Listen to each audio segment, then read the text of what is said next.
how's it going YouTube? It's your boy JJ here, back with some more Pokemon Scarlet. Last time we took on the Pokemon League, passing the assessment, and battling more for the last time in the story. In this episode, we're going to be doing something a little bit different. So, throughout the region of Paldea, there are 8 different stakes in each quadrant, being northeast, southwest, so on and so forth.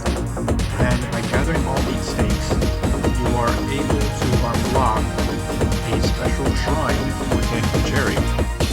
These shrines, you get more info on them by doing the history classes in Masagosa, and by doing those, you are able to pinpoint the exact location of each shrine, which makes it so much more easy for you to find out where you're going. And what exactly is in them is what we'll be going to do today. So, I'm actually doing this episode in post-recording due to an audio issue, which is why you're going to be hearing some background music as well.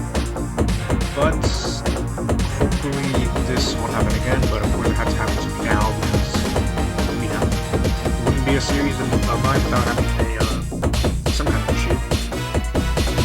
But here I do show you exactly where the shrines are.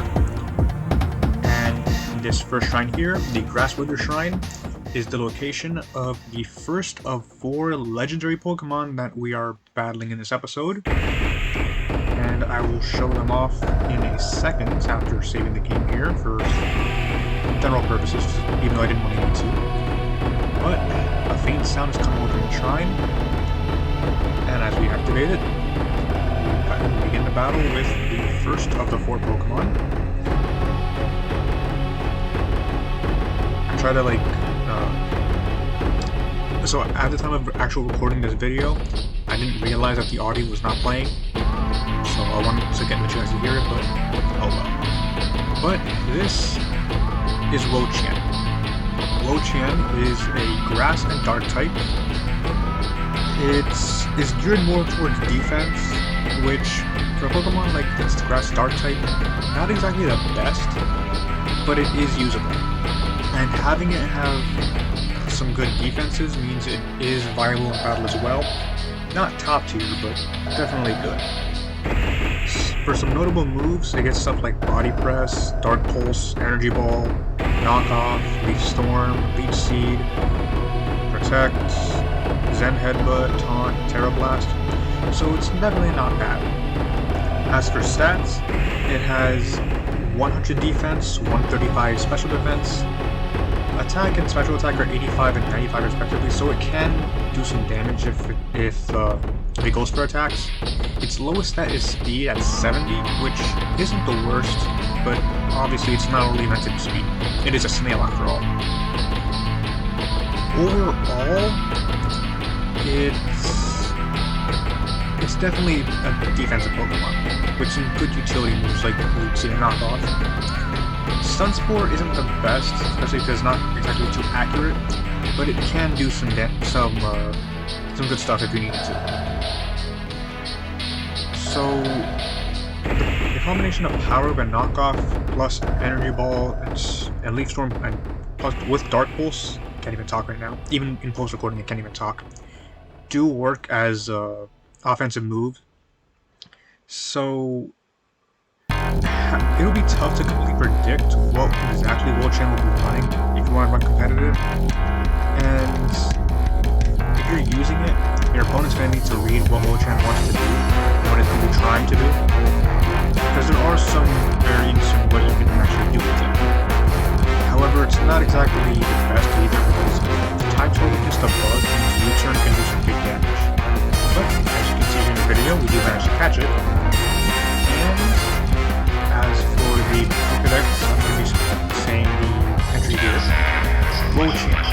The grudge of a person punished for writing and repeat evil deeds upon wooden top has clad itself in dead trees and become a Pokemon.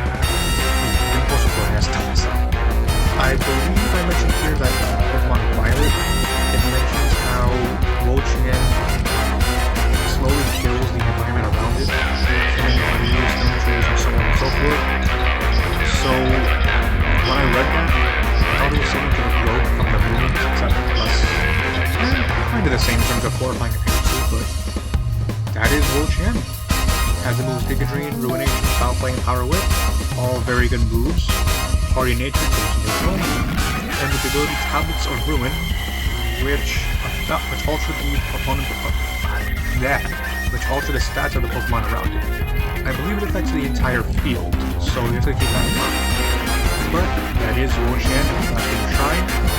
Next is the second legendary Pokemon, which is down in the Ice Red Shrine, and I will see you guys when we get to that location.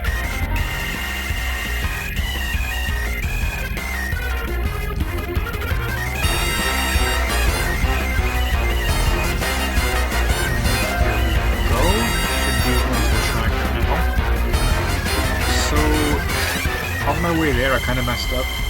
Not too bad, but I was not expecting to run into a Diglett that would just keep me there longer than it needed to. I decided to keep Serrano away from these battles, not for any particular reason. I just thought it would be, well, not unnecessary, but didn't really need it there. And on my way there again, I couldn't really find exactly where it was. This cave here is now on the computer. But eventually I decided to just say screw it and just hop over the mountain. Climb over it, because I actually did visit this shrine before. But I just went to... I don't know. I can't even speak about it.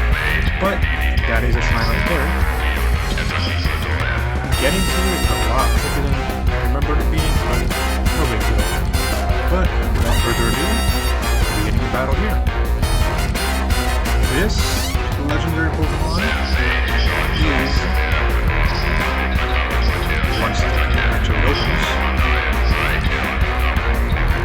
it's considered to be one of the more popular ones, especially in competitive battle, because it's really, really good. But the second of the four Pokemon, Chien-Pao. And for the first time I think this entire series, I have a proper Saber-Tooth Titan. Chien-Pao is one of the more offensive Pokemon of this quartet, being Ice and Dark type, and the ability Sword of Ruin lowers the defense of the opponent's Pokemon.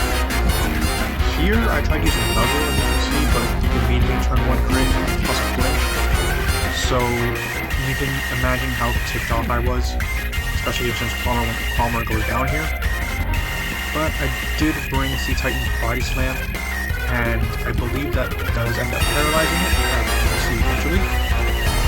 As for Chien-Pao itself, it has very good speed at 135, very good attack at 120, and its other stats vary from around 80 to 90, with the exception of special defense at 65. Chien-Pao essentially acts as an enhanced version of Weavile, and Weavile was already very good.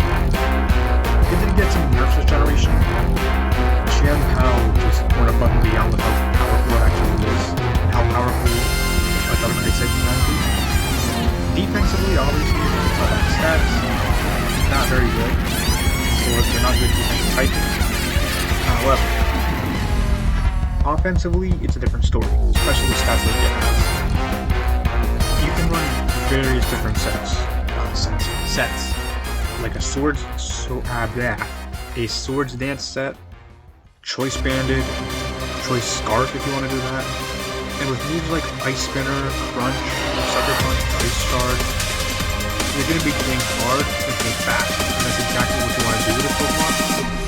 And by doing that, you probably have already seen how much damage this thing can do in competitive battling, and it got to the point where it was doing so much damage to me in this battle that I was honestly kind of concerned that I would have to try again, and that this Pokemon would just knock me out entirely. I did skip over Sacred Sword, which it also does have, and it's not a bad move either, but you really only need Ice and Sword because they have very good coverage all around. You don't really resist anything with those two types, and what you do resist, it's secondary makes you still take over. So all in all, Chien-Pao is a very vicious, dangerous Pokemon, especially when it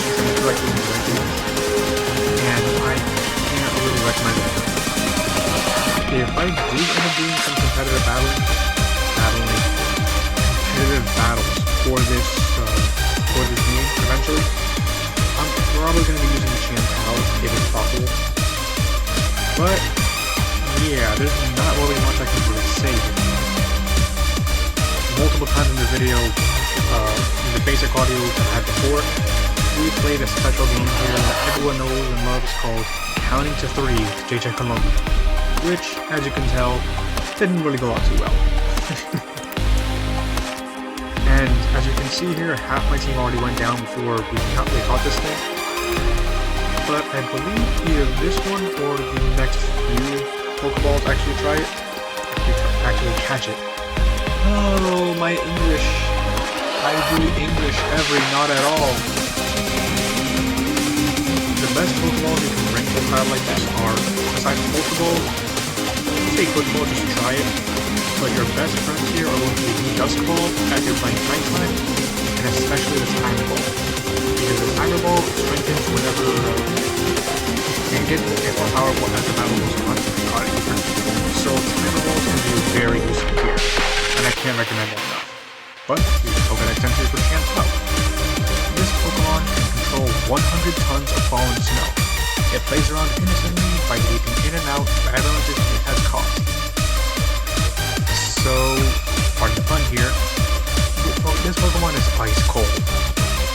It'll cause damage, and you frolic around like you did nothing wrong. Kinda like an actual cat. But, that is the Chantal. That is half of the 4 Pokemon agreement. And next is the third member of the quartet, who resides in the northwestern region of Canada, right by Castle Royale in the town of Shrine. And I will catch you guys there. And here we are, Shrine 3 and 4. Now, when I first saw the 4 Pokemon that were featured in these shrines, I wouldn't say a mixed reaction, but I really wasn't sure what to expect out of these Pokemon. When I found out they were legendaries, I knew they were going to be at least passable. But I don't think any of them made as good of a first impression as this Pokemon right here. This is Tinglu. Out of the 4, it's not really the best competitively, but it seemed that we had a Pokemon, a legendary Pokemon nonetheless, that resembled a deer. They caught my interest. And I'm like, they're not really my favorite animal person, but just the thought of actually having a legendary one that wasn't serious caught my eye. Tinglu itself, though, is a grounded type, and it has very good physical stats of attack and defense. Decent speed, I believe. I'm kind of doing this voiceover live, which is kind of embarrassing. But Tinglu, as you can see here, is really physically oriented, and I'm incorrect actually. Tinglu is actually very slow at a base speed of 45. Its special defense is 80, so it's kind of a weak special defense, but it has a very good HP at 155. Couple that with good moves like Stealth Rocks, Spikes, Whirlwind, Ruination, and Earthquake, you have a Pokemon that can cause some disruptions and phase out your opponent's team members, which can be very good in competitive. And even though competitive Scarlet and Violet is in its nascency right now, it's already making some pretty good waves being the OU tier as of now. So, aside from Chantal, honestly, you might see me using Tinglu as well if I also go competitive. Other moves they can get are Heavy Slam, Body Press, Stone Edge, Zen Headbutt, and even stuff like Protect and Taunt just to cover some defenses and make sure your opponents are more destructive than they already were. Ground and Dark is also a pretty good typing with Crocodile, which is also in the game. However, they play very differently, with Tinglu being more defensive and passive. Here, you just saw a cut there, and I had to take care of something on the screen and on camera, but I hope the the editing is not too bad. It's already pretty bad, but what do you do? Its decent attack stat is also really good, so it's not just a passive block as well. It's not going to be making waves in offense like Machamp or Landorus by any means, but it is a very reliable attack stat.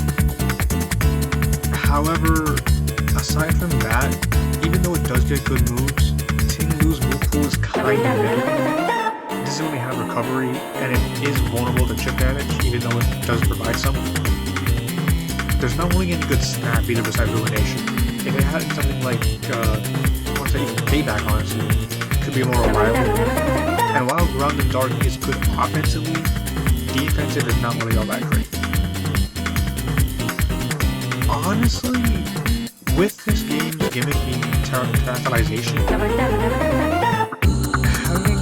Tinglu use Terra isn't a bad idea, but not really good as well. There's probably better options you can use, but by no means is Tinglu bad at all. Far from it. It's good, like I said, it's OU. But there are better options if you want to use an offensive Dark or Ground type. And because we're still learning more about the competitive nature of these Pokemon, especially in the full game, we're gonna need some more time. And time is something that I think will be good to take. But, catch with Tinglu, we got it. Moving on to the Pokédex entry, and level up our power meter. Tinglu, the fear poured into an ancient ritual vessel, has clad itself in rocks and dirt to become a Pokemon. When I read that Pokédex entry, I wasn't really sure how to feel, because it seems a bit tame compared to its brethren, but it's not bad at all. Prochop is honestly the only really decent Dark move it gets, and even then it's not the best in the world. But hey, beggars can't be choosers, and Tinglu is certainly going to be interesting to see. But that is indeed 3 out of the 4, and now we can move on to the last member of the quartet, who is found in the northeast region of Paldea, right by the bamboo area where Eddie's Team Starbase was. And meet you guys there. And here we are, climbing up the waterfall close by the bamboo area, brings us to a secret path hidden here. Careful with some of the Noivern and Noibat in the water, it can be a bit annoying to use if you're not careful. But within this cave system is the final shrine. And within this shrine is probably the last member of this quartet that is pretty much as good as Qian Hao. Not the same exactly, but it's the biggest offensive threat close by. And that Pokemon is this little thing right here.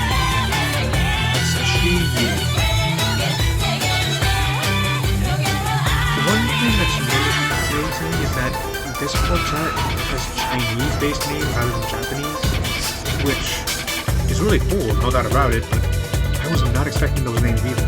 But I'm all for it. If we get some more interesting lore and variants and names, that would be really cool. Shinyu itself is fire and dark, surprisingly, which you would not expect by looking at it. You would think it's going to be some kind of water dark type, but hey, these Pokemon are all full of surprises. Shinyu, though, as I said, fire dark, has 100 base speed, 120 defense, and 135 special attack. But this one is pretty much the special variant of Qian Hao, and is very powerful as well. As you can hear by its stats, it is meant to be a speedy special attack, and its ability, Beads of Ruin, lowers the special defense, of all opposing Pokemon. So it's gonna hit hard with moves like Flamethrower, Fire Blast, Lava Plume, Dark Pulse, Psychic, Overheat, and with the fact they can boost up with an Nasty Plot and even set up Taunt is very dangerous. I did mention that Tinglu shouldn't go Terra, however, Shinyu is actually pretty recommended, Terra Fire and Terra Grass can be very potent. And while Terra Grass might not be the best in the world, with Terra Pulse and having some recovery, it can do damage. Additionally, since we're in a cave here in this battle, using Dust Balls can be good. But because I have so many Future Balls left over from the other legendaries, I decided to use those for a while. I believe Chien-Pao and Chu-Yu has the most potential out of these cool Pokemon, and we're already seeing how much the potential these guys have. Given how much damage they do, they're gonna make waves. Waves of lava with Chi-Yu in his case. So, one thing about Chi-Yu, as I keep saying, it's extremely powerful, especially when it's backed up by its ability and moves it gets. Fire Dark is also a very good type combination, and its speed and good wall breaker is respectable. However, it's not all fun times for Chi-Yu. Stealth Rocks does affect it due to being fire type. It's not very strong defensively in terms of physical defense. And even though Fire Dark is a good offensive typing, defensively it's not too great. And because of that low defense, it might have issues getting a hyper offensive team, even if it has items like Choice Specs and Choice Scarlet. Beyond that, its move pool isn't too great either. Its Fire and Dark type moves are going to do damage, but that's really all it does, even with Terra Pulse. Even then, Chi-Yu is going to be a force to be reckoned with for sure. And seeing it in action from the few battles I have seen it used, it's definitely a force. And I believe technically Chi-Yu could be considered somewhat of a one-trick pony, but that one trick is really, really good. And with another trick catch, we do end up catching it. And so, that is all 4 of the legendary Pokemon of Ruination. It controls flames burning at over 5400 degrees Fahrenheit. It casually swims through the sea of lava it creates by melting rock and sand. And that is it. Why bother checking the summary here? I think I did so because I wanted to see the nature, but there's always mix I could use if you want to change the nature. Add it to the Pokédex, and that's it. In between episodes, I've also traded with some of my friends to fill out the Pokédex, which is almost done at this point. By catching Chi-Yu, I only have the Paradox Pokemon and Scarlet left, and the Pokédex will be complete. But that is all for now. That's it for the bonus episode. This is a bonus episode. Next time on Pokemon Scarlet, I will advance the story and finish Pokemon Scarlet by heading to Area 0 and seeing what Professor Sada has for us there. And I will see you guys then.